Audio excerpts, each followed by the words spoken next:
Well, just in time for the weekend, we're getting set for another jump at the pumps. At least it's going to be Friday, Mike. We've got to find the silver lining somewhere. Good morning. Yeah, and some better weather, hopefully.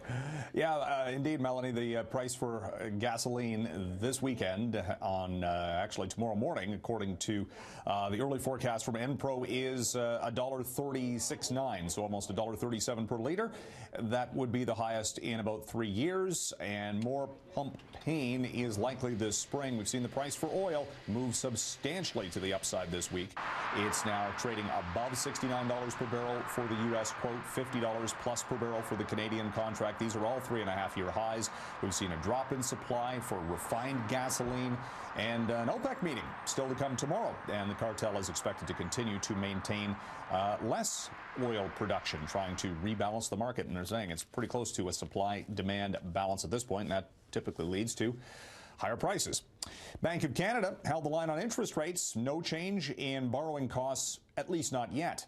In their monetary policy update yesterday, the Bank of Canada Governor Stephen Poloz said the economy still has room to grow before we see runaway inflation or anything of that nature, so they can wait a little bit longer before raising interest rates. But don't be surprised if we do see a rate hike potentially as soon as next month, or more likely in July, as the economy continues to grow, wage prices and prices in general starting to move a little bit higher. That's going to be big for borrowing costs. Another 0.25%, if it does go up, would be the fourth in just over a year's time.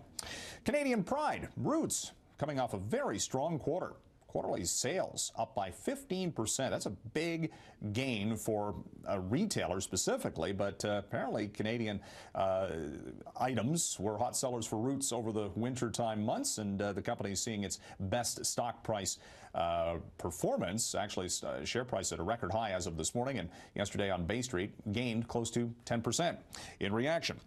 U.S. Federal Aviation Administration is ordering a check on all of those engines related to that Southwest Airlines incident on that flight earlier this week, where an engine exploded midair, ended in killing a passenger on that plane. And they're going to be doing ultrasound tests on the turbo fans in those CFM-made engines on Boeing 737s. Interestingly enough, yesterday, Melanie, we did see shares of Southwest Airlines actually gain. The entire airline aviation sector was trading higher on Wall Street on some better forecasts. So from an investor standpoint, it didn't have much impact, but nevertheless, long term, there's going to be a big job to check. There's 1,000 of these engines currently in service. Back to you. Yeah, it's a big job, and there's a lot of questions, of course. All right. Thank you so much, Mike. You're welcome.